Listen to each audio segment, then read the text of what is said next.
Halo semua, selamat datang kembali. Coba deh, pernah nggak sih Anda ngerasain dada panas setelah makan? Terus kepikiran, duh asam lambung gue ini bahaya nggak ya? Atau ini GERD atau asam lambung biasa sih? Apa bedanya? Tenang, Anda nggak sendirian kok.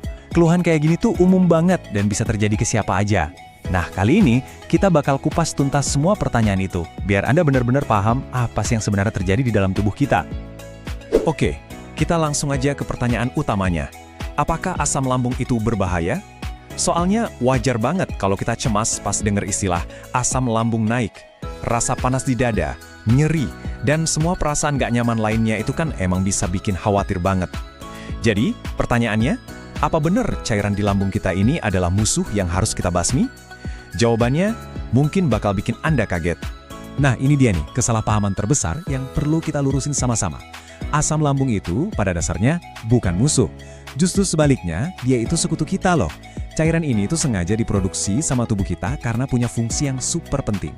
Jadi yuk, kita coba ubah cara pandang kita dan lihat dulu apa aja sih tugas pentingnya dia. Jadi gini, asam lambung itu punya dua tugas utama yang krusial banget. Pertama, dia bantu kita mencerna makanan.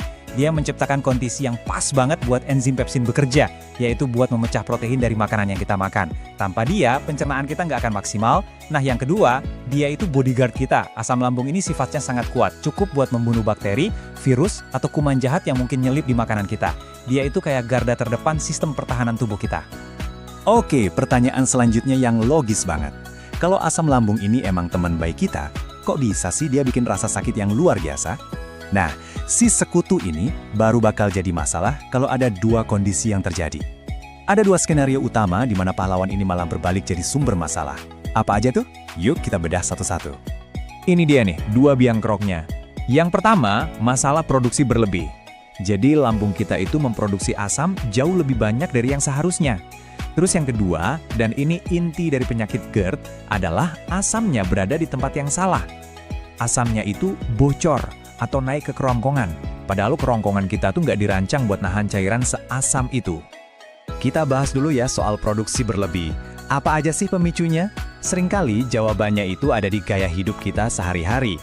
Makanan berlemak kayak gorengan, makanan pedas, kopi, minuman bersoda.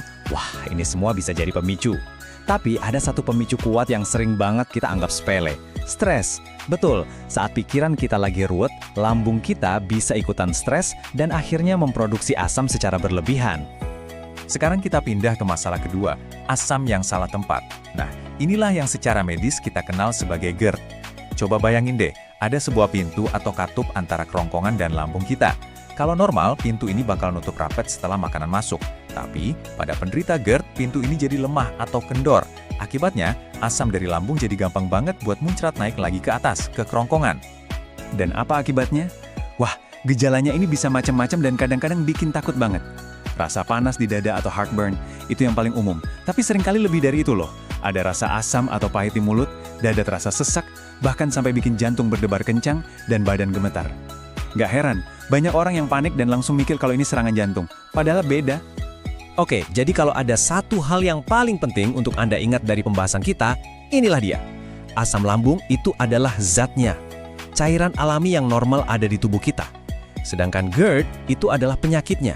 Sebuah kondisi medis di mana katupnya nggak berfungsi dengan baik sehingga zat tadi naik ke tempat yang nggak seharusnya. Jadi, penting banget buat dipahami, asam lambung itu bukan penyakit. Tapi GERD adalah penyakit yang melibatkan asam lambung. Ini kunci utamanya. Lalu, apa yang harus kita lakuin pas serangannya datang tiba-tiba? Pertama, dan ini yang paling penting, coba untuk tetap tenang. Panik itu cuma akan bikin gejalanya makin parah. Kedua, perbaiki posisi duduk. Coba deh duduk tegak atau bersandar dengan sudut sekitar 45 derajat. Jangan sekali-kali berbaring ya. Ketiga, minum air hangat pelan-pelan. Ini bisa bantu menetralkan dan menenangkan lambung. Dan yang keempat, kalau Anda punya obat antasida, ini saat yang tepat untuk meminumnya sebagai pertolongan pertama. Obat memang bisa jadi dewa penolong sementara, tapi ada tapinya. Banyak orang jadi terlalu bergantung sama obat penekan asam, diminum terus-terusan selama bertahun-tahun tanpa pengawasan dokter. Penting banget untuk kita sadari kalau ketergantungan jangka panjang kayak gini tuh punya risikonya sendiri. Apa aja sih risikonya? Pertama, penyerapan nutrisi penting seperti vitamin dan mineral bisa terganggu. Artinya, kita udah makan sehat pun, tubuh nggak bisa menyerap manfaatnya secara maksimal. Kedua, kerja enzim pencernaan jadi nggak efektif lagi. yang bisa nimbulin masalah pencernaan lainnya. Dan yang ketiga, yang cukup serius, bakteri jahat jadi bisa bertahan hidup. Asam lambung yang harusnya jadi benteng pertahanan, malah jadi lemah dan gampang ditembus kuman. Ini ngebawa kita ke sebuah kesimpulan yang sangat penting. Mengandalkan obat doang itu ibaratnya kita cuma nambal sulam aja. Mungkin bisa nolong sesaat, tapi nggak akan menyelesaikan akar masalahnya.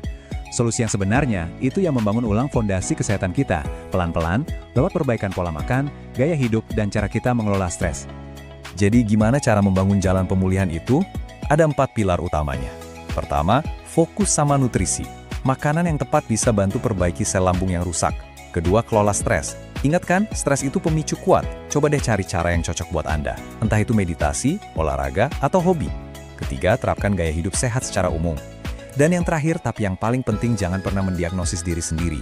Kalau masalah ini terus-terusan ada, wajib hukumnya buat konsultasi ke dokter. Pada akhirnya, pesannya sederhana banget. Memahami tubuh Anda sendiri adalah langkah pertama menuju kesehatan yang lebih baik.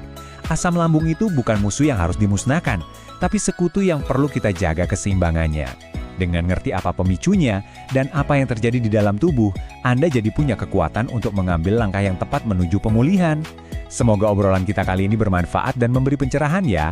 Sampai jumpa lagi.